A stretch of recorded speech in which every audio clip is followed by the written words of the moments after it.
हम सब लोगों ने प्रेरणा ली और सामाजिक जीवन में अपने आप को जोड़ने का प्रयास किया। ऐसे हमारे ऋषि पुरुष सम्मानीय श्री प्रेम जी गोयल जी हमारे अपने इस कार्यक्रम में उपस्थित, जिनसे मुझे व्यक्तिगत रूप में जुड़ने का सौभाग्य प्राप्त हुआ और उनकी देख रेख में मुझे बहुत कुछ काम करने का मौका मिला और समझने का मौका मिला। ऐसे हमारे राजकुमार भाटिया जी, हमारे वरिष्ठ सहयोगी और लोकसभा में मेरे साथी और दिल्ली के सांसद सम्माननीय हर्षवर्धन जी, हम सब लोगों को हमेशा प्रेरणा देने वाली और समाज के कार्य में तल्लीन एक सामाजिक प्राणी के रूप में समाज को दृष्टि और दिशा देने वाली ऐसी हमारी बहन किरण चोपड़ा जी, जो मुख्य संरक्षिका हैं हमारी चौपाल की, हमारे बहुत ही आदर के योग्य हमारे सम्माननीय अवतार सिंह जी शाह जी, हमारे धर्म की दृष्टि से हम सबको दिशा देने वाले, और हमारे रवि बंसल जी, विनोद गोयल जी, जितेंद्र महाजन जी, हमारे अंकुश जी, हमारे सुनील सेठी जी, हमारे विकेश सेठी जी, जिला के चांदनी चौक के अध्यक्ष और आज के मंच संचालक, सम्मानित मंच, और यहाँ इतनी बड़ी संख्या में चौपाल प्रेमी जो यहाँ एकत्र आए हैं, जो इस सामाजिक कार्य से जुड़े हुए हैं, और हमारे भोलानाथ जी के परिवार के सभी सम्मानित सज्जनवृंद, उनके परिवार के सभी सदस्यगण, और यहाँ उपस्थित मीडिया के मेरे साथी, आज मुझे यहाँ इस कार्यक्रम में आने का मौका मिला है। वैसे चौपाल के कार्यक्रम में आना मुझे पिछले साल भी मौका मिला था, लेकिन मैं नहीं जानता था कि अगले कार्यक्रम में जब मैं आऊंगा तो इस कटु सत्य से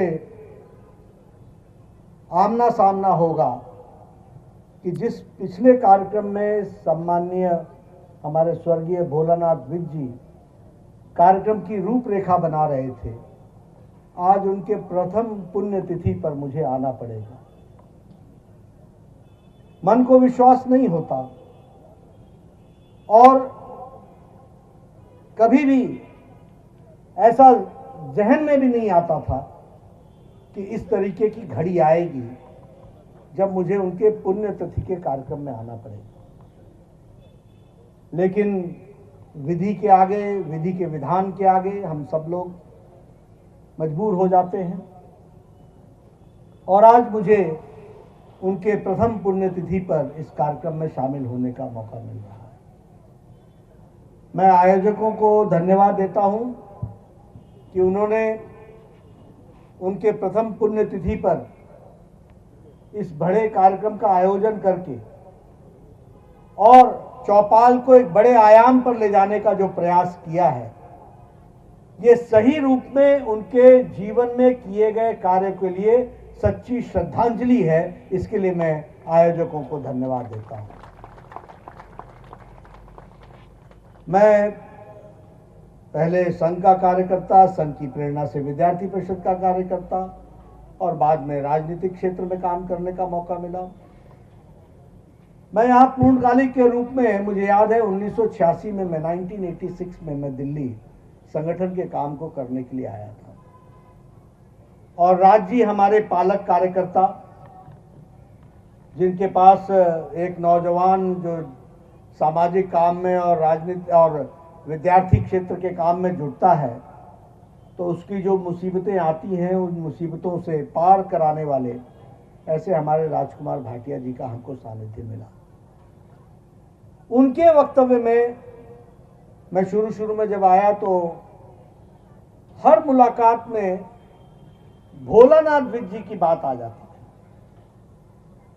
भोलानाथ विज जी ने ये कहा, उनके साथ इस तरीके की बातचीत हुई, उन्होंने ये कहा, हम गए थे, भोलानाथ जी से बात हुई थी। फिर मैंने एक दिन राज जी से कहा कि मैं मिला नहीं हूं, मुझे भी आप भोलानाथ जी से मिलाइए।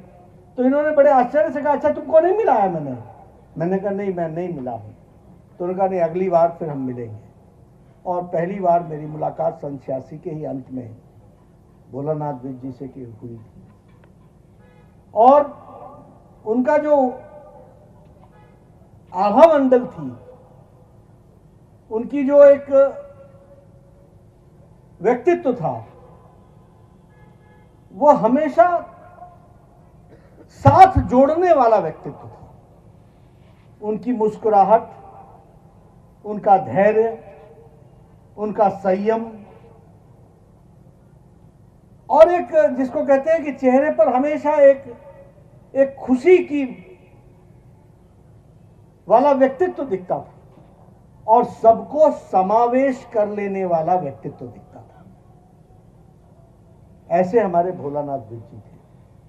मुझसे कहा जाएगा तो मैं कहूंगा कि भोलानाथ जी, जिनको संस्कार स्वयंसेवक के रूप में राष्ट्रीय स्वयंसेवक संघ में मिले, आदरणीय प्रेम जी गोयल जैसे हमारे ऋषि पुरुषों से उनका सानिध्य हुआ, उन्होंने अपना जीवन उसमें लगाया, और संघ की प्रेरणा से फिर वो हर क्षेत्र में गए, विद्यार्थी क्षेत्र में भी गए, राजनीतिक क्षेत्र में भी गए, सामाजिक क्षेत्र में भी गए। मुझसे अगर कहा जाएगा तो मैं यही कहूंगा कि उनका व्यक्तित्व सत्य की खोज में सारी जिंदगी लगा रहा। वो सब जगह एक अनुशासित कार्यकर्ता के रूप में वो कार्य करते रहे, लेकिन उन्होंने अपने आप को उससे जोड़ करके भी रखा, और अपने व्यक्तित्व में जो उनका कार्य की जो जिम्मेवारी था उसके साथ भी जोड़ करके रखा। और हमेशा सत्य क्या है, ठीक क्या है, मेरे लिए क्या है, मैं किस में अच्छा हो सकता हूं, ऐसी सोच उनकी हमेशा चलती रही। और मुझे ऐसा लगता है कि सही मायने में भोलानाथ विज जी को जीवन का मिशन मिला, तो जब वो चौपाल के काम में जुड़े तो उनको जीवन का मिशन मिला, उसके साथ उन्होंने अपने आप को समावेश कर लिया, और अच्छी तरीके से समावेश कर लिया। मैं यहां बहुत लोगों को मालूम नहीं होगा, लेकिन चौपाल तो शायद 2010 में शुरू हुई, लेकिन राज जी को याद होगा कि चौपाल का एक बड़ा रूप, एक बार मैं राज जी से बोलने आया कि राज जी, मेरा एक साथी एक आर्थिक संकट में फंस गया है, याद है राज जी? और मैंने कहा कि एक मेरा साथी आर्थिक संकट में फंस गया है, उसे 10 महीने के लिए एक बड़ी राशि चाहिए। तो राज जी ने कहा कि भोलानाथ जी ही इसमें मदद कर सकते हैं। हम दोनों भोलानाथ जी के पास गए थे। उस समय न चौपाल था, न ये योजना थी, लेकिन मैं ये कह सकता हूं कि मेरे संपर्क में मैं पहली बार मैंने ऐसी स्थिति आई, और उन्होंने मेरे साथी की मदद की, और हमने भी समय पर ही आर्थिक पूरा वापस किया, लेकिन एक बहुत बड़ी राशि उस समय उनके मदद से हमें मिली थी, और हमारे साथी का काम हुआ था। ये मैं, राज जी भूल गए होंगे, लेकिन याद आ गया। तो इसलिए चौपाल तो बाद में आया, लेकिन ये उनके जीवन का मिशन था। और मैंने ये कहा था कि मैं ये राशि ब्याज के साथ देने वाला हूं। उन्होंने कहा, इसकी क्यों चिंता करते हो, तुम लेने वाले बनो, बाकी सब हो जाएगा। इस तरीके का भोलानाथ जी का व्यक्तित्व था, इसको हम सब लोग ध्यान में रखें। ऐसे ही जब हम भोलानाथ जी को याद करते हैं, वो हमारे बीच में नहीं है, लेकिन उनका जीवन हम समर्पित भाव से जिस तरीके से उन्होंने समाज की सेवा की, हर कोई उस समय डर रहा था, संस्थाएं प्रायः रुक सी गई थी, संगठन का काम रुक सा गया था, लेकिन भोलानाथ जी ने अपने जीवन की चिंता न करते हुए चौपाल का काम चलाए रखा और हमारी बहनें जो मुसीबत में थी उनको रास्ता दिखाने का काम किया। और मैं तो ये भी कहूँगा कि इसी कारण मतलब उन्होंने जिस तरीके से अपने आप को समावेश किया, उसी कारण कहीं न कहीं वह बीमारी भी उनके साथ लग गई और वो हमारे बीच में नहीं रहे। ये सही रूप में कहा जा सकता है कि उन्होंने समाज के लिए काम करते करते अपना जीवन दिया है, ये सही रूप में कहा जा सकता है। सब साथियों ने कहा, लेकिन उन्होंने कहा नहीं, मुझे कुछ नहीं होता, मैं ठीक हूं, ये काम कौन करेगा। अभी कोरोना के दौरान तो हमारी महिलाएं और मुसीबत में हैं, और डिप्रेशन में हैं, और समस्या में हैं, उनकी इस समय देखरेख नहीं करेंगे तो कब करेंगे, ये भोलानाथ जी का कहना था। ऐसे हमारे भोलानाथ जी ने इस कार्यक्रम को आगे बढ़ाया है। और चौपाल ने भी कम अवधि में 2010 से यानी 11 साल के उसमें अपने आप को जो आगे बढ़ाया है। मैं अभी मदन दास जी से मिला था। मदन दास जी बड़े गौरवशाली तरीके से इस बात को कहते हैं कि चौपाल ने बहुत बड़ा और बहुत अच्छा काम किया है और इसको और बढ़ना है भी, और आगे जाना है। लगभग 50,000 से ज़्यादा लोगों को छोटी अवधि में अपने ऋण के माध्यम से खड़ा करना। और मैं तो ये भी कहूँगा कि पिछली बार जब आए थे तो मैंने कुछ बातें जानकारी हासिल की थी, लेकिन उससे मेरी जिज्ञासा पूरी नहीं हुई है। यह भी एक चिंतन का विषय है कि बड़े बड़े बैंक्स और बड़े बड़े लोग बड़े लोन दे करके भी उनका पैसा वापस नहीं आता, लेकिन साधारण छोटे लोगों को भी मदद करने पर 98% रिकवरी, 99% रिकवरी होती है। इसको भी हमको समझना चाहिए। यह स्टडी करने वाला विषय है और इसमें से हमको अपनी भारत की मजबूती को समझने का विषय है, चौपाल की मूल धारणा को समझने का विषय है कि चौपाल ने जो अवधारणा रखी उसके साथ समाज कितने बलशाली तरीके से खड़ा हो रहा है और समाज को इस तरीके का बल देने की कितनी आवश्यकता है, इस बात का भी सूचक होता है। इसको भी हमको समझना चाहिए। मित्रों, बड़ों की सेवा तो सब कोई कर देते हैं, लेकिन छोटों की सेवा करना ही सेवा होती है, वही सही मायने में सेवा होती है। और इसलिए उनको अपने साथ समावेश करना। और हमारे भारत देश, इसकी इकॉनमी, इसको प्रधानमंत्री मोदी जी ने बहुत अच्छे तरीके से समझा है। Empowerment of the women, empowerment of the youth, empowerment of the people who are standing at the last pedestal of the society। जो अंतिम पायदान पे खड़ा है उसको पैसे की जरूरत नहीं है, उसको मजबूती प्रदान करने की जरूरत है, उसको खड़ा करने की जरूरत है। इस बात को उन्होंने कहा। कांग्रेस ने अपने 70 साल में क्या किया? बांटते चले गए, बांटते चले गए, बांटते चले गए और चुनाव के दौरान एहसान जता करके वोट लेते रहे। लोगों को खड़ा नहीं किया, उनको मजबूती प्रदान नहीं की, उनके दिल में स्व पैदा करने की कोशिश नहीं की। अगर की होती तो ये स्थिति नहीं आती कि 2014 में प्रधानमंत्री मोदी जी को आना पड़े और 10 करोड़ बहनों को इज्जत घर देना पड़े, शौचालय देना पड़े और इस देश को स्वाभिमान के साथ खड़ा करना पड़े। आप सोचिए 2014 के पहले कैसा देश होगा, जहां 10 करोड़ परिवार अपने दैनिक जीवन के कर्तव्य के लिए सूर्योदय और सूर्यास्त का इंतजार करते होंगे और जब सूर्यास्त होता होगा तब अपने दैनिक क्रिया के लिए जाते होंगे या सूर्योदय से पहले जाते होंगे। क्या महिलाओं की स्थिति होगी?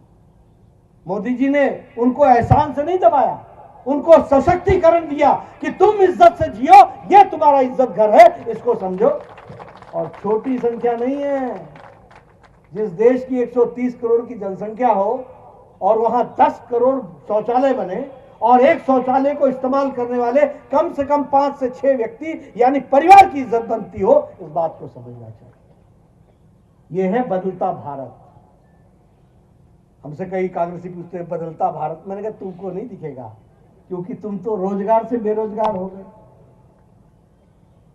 लेकिन यह है बदलता भारत जिसको हमको समझना पड़ेगा। उज्ज्वला योजना ये छोटी योजना नहीं थी, उन्होंने सशक्तिकरण किया। हमारी बहनें मुझे मालूम नहीं, मैं तो गांव का रहने वाला हूं, मुझे मालूम नहीं आप लोग जानते होंगे कि नहीं जानते होंगे। गांव की बहनें सुबह 5 बजे उठकर जंगल में जाकर लकड़ी काटकर, सूखी लकड़ी हो या गीली लकड़ी हो, बारिश हो तो गीली लकड़ी काटकर वापस घर आती हैं, चूल्हा जलाती हैं, 200 सिगरेट का धुआं अपने लंग्स को लेती हैं, अपने फेफड़ों में लेती हैं, तब जाकर के सुबह की चाय बनाती हैं। आज 8 करोड़ बहनों के घर में सिलेंडर पहुंचाकर मोदी जी ने 5 मिनट में चाय बनाने वाला बना।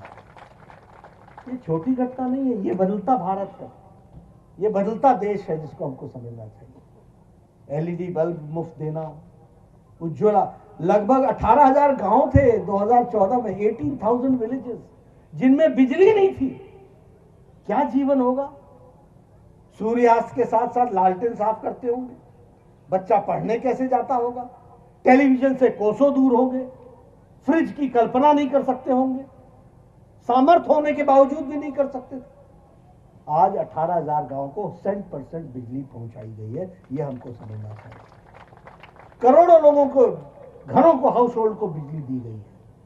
और आयुष्मान भारत, ये नहीं कहा कि सरकारी अस्पताल में मुफ्त इलाज होता है, हो ना हो, एक्सरे हो ना हो, सिटी स्कैन हो ना हो, मेरी भला से हमने मुफ्त डिक्लेयर कर दिया, हो ना हो चलता रहेगा।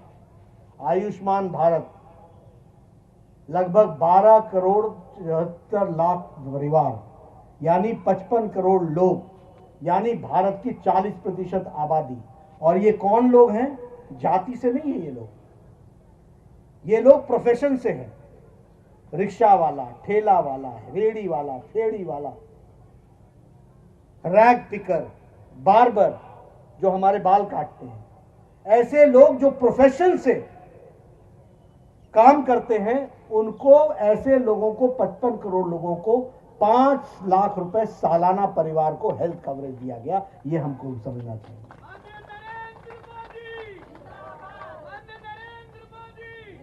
मैं इसलिए कह रहा हूं कि आज अगर किसी के घर पे पहले, इससे पहले आयुष्मान भारत के पहले किसी के घर में, गरीब के घर में कैंसर किसी को हो जाए तो जमीन बिक जाती थी। परिवार के लोग बोलते थे भगवान भरोसे हमने छोड़ दिया क्योंकि इलाज करा नहीं सकते, कीमोथेरेपी करा नहीं सकते, उतने पैसे हमारे पास है नहीं। लेकिन आज उनको 5 लाख रुपए का हेल्थ कवर है। यह है सशक्तिकरण का तरीका। और चौपाल से जिस तरीके से आपने माइक्रो फाइनेंसिंग की है, लोगों को जोड़ा है, उनको जीवन में खड़ा करने का काम किया है, यह सबसे बड़ा काम है। अगर हमको साधारण आम आदमी को मजबूती देनी है और उसको खड़ा करना है, उसका ये काम है। मैं चौपाल के सभी मित्रों को, आयोजकों को बधाई देना चाहता हूं और मैं ये भी कहूंगा कि हमारा कार्य बड़ा है। ये दिल्ली, हरियाणा, थोड़ा सा पंजाब में सीमित रहने वाला नहीं है। इसके लिए हमको बड़े स्केल में सोचने की आवश्यकता है और मुझे पूरा विश्वास है कि चौपाल के हमारे कर्ता धर्ता सब लोग मिल करके इस काम को करेंगे ही। किरण जी जिस प्रेम से और जिस लगन के साथ वो लगी रहती हैं, वो इसके प्लानिंग में लगी रहती हैं, संरक्षिका के रूप में, मुख्य संरक्षिका के रूप में। हमारे गुरुदेव जी, हमारे जो अपने आदरणीय अवतार जी हैं, उनका जो धर्मगुरु जी का जो हमको आशीर्वाद मिलता है, सब लोग मिलकर के इस कार्यक्रम को और बड़ा बनाएंगे। बहुतों तक पहुंचना बाकी है, अभी तो ये शुरुआत है। लंबी यात्रा की तैयारी हमको करनी है।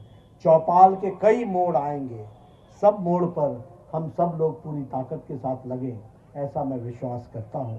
आप सब लोग इस काम में जुटेंगे, ऐसा मुझे विश्वास है। आप सब लोगों ने मेरी बात सुनी, इसके लिए बहुत बहुत धन्यवाद। और मैं यह ज़रूर कह सकता हूं कि प्रत्यक्ष रूप से तो मैं चौपाल के कार्यक्रम में नहीं जुड़ पाता हूं, लेकिन फिर भी जो भी मुझसे बन सकेगा वह मैं इस कार्यक्रम को आगे बढ़ाने में अपना योगदान करूंगा। आपने मुझे आने का मौका दिया और मुझे जब बताया गया कि भोलानाथ जी की प्रथम पुण्यतिथि है तो मैंने कहा था कि मैं ज़रूर आऊँगा, जैसे भी होगा मैं आऊँगा। मुझे आने का मौका मिला। आप सबका बहुत बहुत धन्यवाद। आयोजकों का धन्यवाद।